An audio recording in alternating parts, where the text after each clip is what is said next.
Children, close your eyes and imagine a forest so vast, it breathes for the entire planet.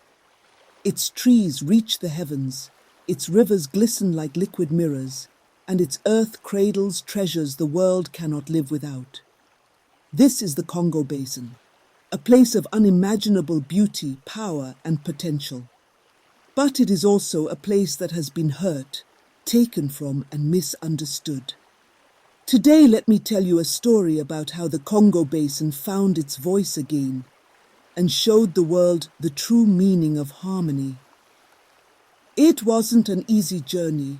The Congo Basin, for years, had been pillaged for its minerals: gold, coltan, cobalt, used in everything from phones to spaceships. Its forests had been chopped down, its rivers polluted, and its animals hunted to near extinction. But this is not a story of defeat. It is a story of resilience, of a people and a land that rose together to build something extraordinary. It begins with a boy named Ekanga, a girl named Mosi, and the heartbeat of a land that refused to be silenced. Ekanga lived in a village tucked deep within the Congo rainforest. He was only 13, but his ears were sharper than most. The forest speaks to us, his grandfather Tata Mobutu often said. Listen closely, and it will tell you its secrets. And listen, Ekanga did. He could tell which trees were healthy by the sound of the wind through their leaves, where the river was strongest by the splash of fish in its waters, and even when the rains would come by the hum of the insects. But lately the forest sounded different.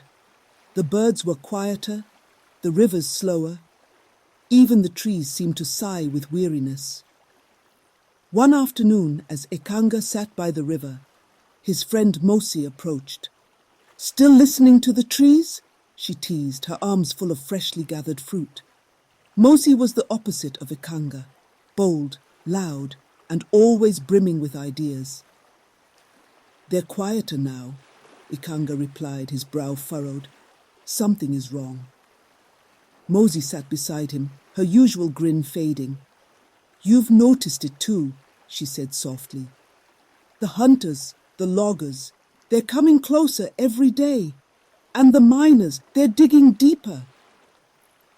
The two friends sat in silence, the weight of their forest's pain heavy around them. But as the sun dipped below the horizon, Mosi's eyes lit up. "What if we did something?" she said, her voice alive with excitement. "What if we found a way to save the forest?" "How?" Ekanga asked, skeptical but intrigued. "We're just kids." Mosi grinned. "Exactly. Which means we're underestimated." Word spread quickly through the villages. Ekanga and Mosi were calling a meeting. People of all ages gathered in the clearing by the great kapok tree, their faces lit by the glow of fireflies. Elders, children, farmers, and even traders from the city came, curious about what the two young ones had to say. Mosi stood on a fallen log, her voice clear and passionate. "The forest is dying," she began. "The trees are being cut, the animals hunted, the rivers poisoned. And why? For minerals that others use to build their future, while we are left with nothing." The crowd murmured in agreement, their faces somber. "But what if we built our own future?" Mosi continued. "What if we used these same minerals to create a Congo Basin where the forest and the people thrive together?" Ekanga stepped forward, his usual quietness replaced by determination. "The forest has always taken care of us," he said. "Now it's our turn to take care of it. But we need everyone's help. The farmers, the miners, the engineers, the storytellers. Together we can create something powerful, something the world will look up to." The crowd erupted in cheers. For the first time in years, hope filled the air. The project began the very next day. They called it Nzila, which means the path in Lingala, a path to a new future. People from every corner of the Congo joined in. Farmers donated seeds. Miners offered their knowledge of the land, and engineers from Kinshasa brought their tools and ideas. Mosi and Ekanga worked tirelessly, their roles evolving as Nzila grew. Mosi became the voice of the movement, rallying people and negotiating with leaders. Ekanga, true to his nature, listened, learning from the forest, the elders, and even the youngest children, who often had the most creative ideas. One group designed solar-powered water purifiers to clean the polluted rivers. Another built tree-mounted drones that monitored illegal logging and planted new saplings. Engineers developed technology that mimicked the natural rhythms of the forest, ensuring that every machine worked in harmony with the land. Even the miners, once seen as destroyers, became protectors, using their skills to extract minerals responsibly. But Nzila wasn't just about technology, it was about connection. Storytellers wove the history of the Congo Basin into every project, reminding people of their roots and the importance of their land. Artists painted murals on solar panels, transforming them into symbols of resilience. Musicians created songs inspired by the sounds of the forest, their rhythms echoing through the villages. And slowly the forest began to heal. Nzila didn't go unnoticed. News of the Congo Basin's transformation spread across the globe. Scientists, activists, and leaders came to learn from what the people of Nzila had built. They marveled at the floating farms, the energy grids powered by coltan, and the thriving biodiversity. But the most powerful lessons came from the children. Ekanga and Mosi led workshops, teaching young people about climate change, sustainability, and the importance of working with nature.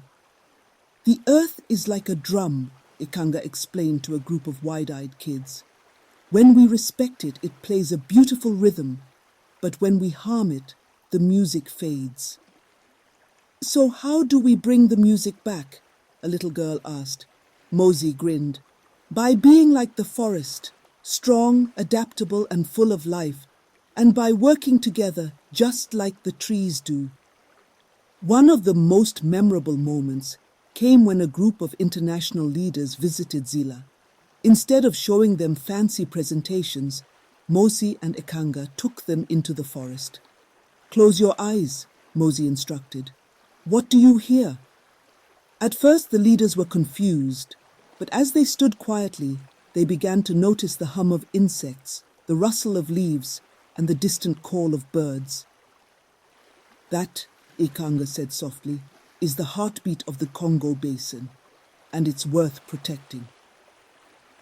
Years passed and Nzila became a symbol of hope and resilience. Its impact was felt not just in the Congo Basin, but across the world. Forests were replanted, rivers ran clear, and animals returned to their habitats. But more importantly, the people of the Congo Basin rediscovered their power and pride. Ekanga and Mosi, now leaders in their own right, stood on a platform overlooking the forest. We did it, Mosi said, her voice filled with emotion. We showed the world that the Congo Basin is more than its minerals. It's a source of life, wisdom, and hope.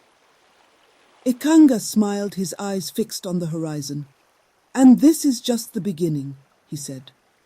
The Congo Basin has found its voice, and it will never be silenced again. And so, children, the Congo Basin taught the world that true wealth isn't just in what we take from the earth, but in how we care for it. And Mosi and Ekanga, they became legends, their story a reminder that even the smallest voices can inspire the loudest change.